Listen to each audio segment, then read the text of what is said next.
Hello viewers, আসসালামু আলাইকুম। চলে আসলাম ফেসবুকের মধ্যে। আজকে আরও একটি নতুন সেটিংস দেখাবো আপনাদেরকে, যে সেটিংসটির মাধ্যমে কিন্তু আপনার ফেসবুক আইডি আপনি সুরক্ষিত রাখতে পারবেন, এবং এই সেটিংসটি না করলে আপনার ফেসবুক আইডি যে কোনো মুহূর্তে হ্যাক হয়ে যেতে পারে।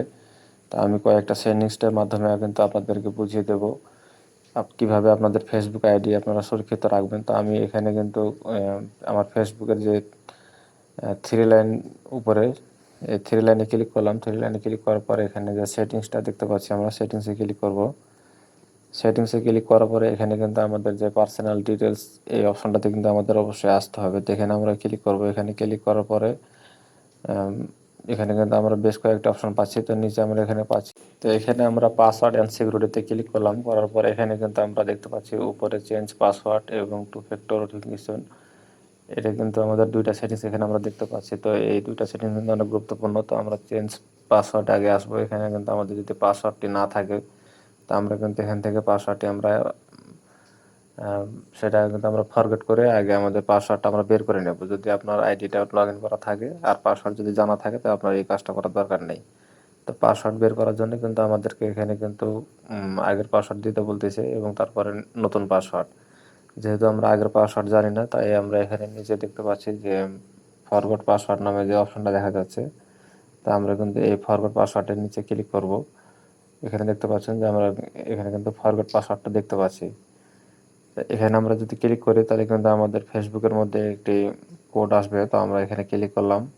ক্লিক করার পরে কিন্তু আপনি কোডটা কিসের মাধ্যমে নিতে চাচ্ছেন, আমার যে ডিটেলসগুলি দেওয়া আছে, তো এখানে কিন্তু আমার হোয়াটসঅ্যাপের নাম্বার এবং অনেক কিছু এখানে জিমেল আইডি পর্যন্ত দেওয়া আছে।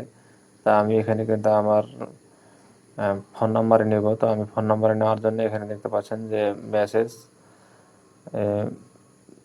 SMS যে অপশনটা আমরা দেখতে পাচ্ছি, তো এখানে কিন্তু আমরা টিক মার্ক করে কিন্তু আমাদের কিন্তু এখানে কন্টিনিউ করতে হবে। তাহলে কিন্তু আমাদের এখানে এই নাম্বারের মধ্যে কোডটা আসবে।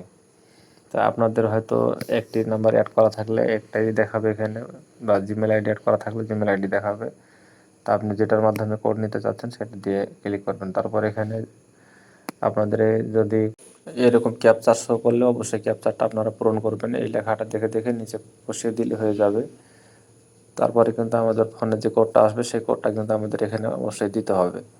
তো এখানে দেখতে পাচ্ছেন যে তারা লিখেছে 6 ডিজিটের কোড। তো আমরা কিন্তু আমাদের কোডটা চলে এসেছে। তো আমরা এখানে কোডটা দিয়ে দিলাম। অনেক সময় এটা বেশিও আসে, তো কমের পক্ষে 6টা আসবে। তো এখানে কিন্তু আমাদের কোডটা দেওয়ার পরে এখন কিন্তু আমাদের পাসওয়ার্ড, নতুন করে পাসওয়ার্ড সেট করার অপশনটা চলে আসলো। তো আমরা কিন্তু এখানে আমাদের একটা মন মতো পাসওয়ার্ড আমরা বসিয়ে দেবো। এখানে সর্বনিম্ন হলে 6 সংখ্যা দিতে হবে, উপরে আপনি আরও বেশি দিতে পারবেন।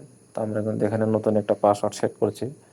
তো সেট করার জন্য আমাদের কিন্তু পাসওয়ার্ডটা দিয়ে এখানে নেক্সটে ক্লিক করলে কিন্তু আমাদের পাসওয়ার্ডটা বের হয়ে গেল, এবং আমরা একটা নতুন পাসওয়ার্ড সেট করলাম। তারপরে কিন্তু আপনার হোম পেজে নিয়ে চলে আসবে। তো হোম পেজে চলে আসলে পরে আমরা কিন্তু আবার এখানে সেটিংসে চলে আসবো আগের মতো করে। সেটিংসে আসার পরে এখানে আমরা কিন্তু দেখতে পাচ্ছি যে আগের যে অপশনটা, আমরা এখানে পাসওয়ার্ড অ্যান্ড সিকিউরিটিতে আমরা আবার ক্লিক করব। ক্লিক করার পর এখানে আমরা কিন্তু টু ফ্যাক্টর অথেন্টিকেশন, এটা কিন্তু অবশ্যই আমাদেরকে কিন্তু অন করতে হবে। এইটা কিন্তু অন না করলে কিন্তু অবশ্যই যে কোনো মুহূর্তে কিন্তু আপনার ফেসবুক আইডি হ্যাক হয়ে যেতে পারে, কিন্তু আপনি এটা বুঝতে পারবেন না কীভাবে আপনার ফেসবুক আইডিটা হ্যাক হচ্ছে।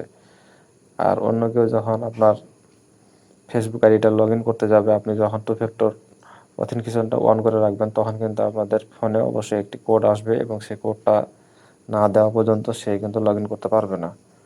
তো আমরা কিন্তু এখানে ক্লিক করলাম। ক্লিক করার পরে কিন্তু আমাদের প্রোফাইলটা এখানে শো করবে। শো করার পরে কিন্তু আমরা এখান থেকে আমাদের পাসওয়ার্ড যেভাবে আমরা চেঞ্জ করলাম, সেভাবে কিন্তু আমাদের এখানে মেসেজে অবশ্যই কোডটা নিতে হবে। তো আমরা কিন্তু এখানে মাঝের যে অপশনটা দেখতে পাচ্ছি SMS হোয়াটসঅ্যাপ, তো আমরা কিন্তু এটাতে আমরা টিক মার্ক করে নেক্সটে ক্লিক করব। তাহলে কিন্তু আমাদের এইখানে মেসেজের মাধ্যমে কিন্তু আমাদের কোডটা দেওয়া হবে। তো আমরা জিমেল আইডি দিয়ে যেহেতু করতেছি, তো জিমেল আইডিতে অবশ্যই চলে আসবে। আর এখানে কিন্তু আপনার ফোন নাম্বার দিয়ে আপনারা করতে পারবেন। তো ফোন নাম্বার দিলে কিন্তু আপনাদের এখানে নাম্বারটা দিতে হবে। একই সিস্টেমে কিন্তু আপনারা নাম্বার দিয়েও কিন্তু ফ্যাক্টর অথেন্টিকেশনটা অন করতে পারবেন। তো আমাদের কিন্তু কাজটা হয়ে গেল, এবং আমি কোডটা দিয়ে দিলাম। দেওয়ার পরে কিন্তু এখানে নিচে ডান দেখাচ্ছে, আমাদের কিন্তু ডানে ক্লিক করলে আমাদের টু ফ্যাক্টর অপশনটা কিন্তু চালু হয়ে গেছে। তো এখানে কিন্তু আমরা এখানে ক্লিক করব, হওয়ার ইউ লগইনে যে অপশনটা দেখতে পাচ্ছি এটাতে ক্লিক করলে প্রোফাইলটা আবার এখানে শো করবে। তো এখানে আমরা দেখতে পাবো যে আমাদের ফেসবুক আইডিটা অন্য কোনো ডিভাইসে লগ ইন আছে কি না। তো এখান থেকে যদি আমাদের লগ ইন থাকে তাহলে কিন্তু সেই ডিভাইসের যেই মডেল নাম্বারটা থাকে সেটা শো করতেছে, কিন্তু এখানে আমার এখানে দেখা যাচ্ছে যে আমার যেই ফোনটা সেটার কিন্তু মডেল নাম্বার শো করছে। তার মানে আমার এই ফেসবুক আইডিটা অন্য কোনো মোবাইলে লগ ইন করা নেই। আর লগ ইন করা থাকলে আপনারা সেটা কীভাবে লগ আউট করবেন, তো আমরা এখানে যে ডিভাইসটার উপরে কিন্তু আমরা ক্লিক করব সেই ডিভাইসের এখানে কিন্তু দেখতে পাবো যে আমরা লগ আউট। তো আমরা এখান থেকে কিন্তু লগ আউটে ক্লিক করে সেই মোবাইল থেকে আমাদের আইডিটা লগ আউট হয়ে যাবে।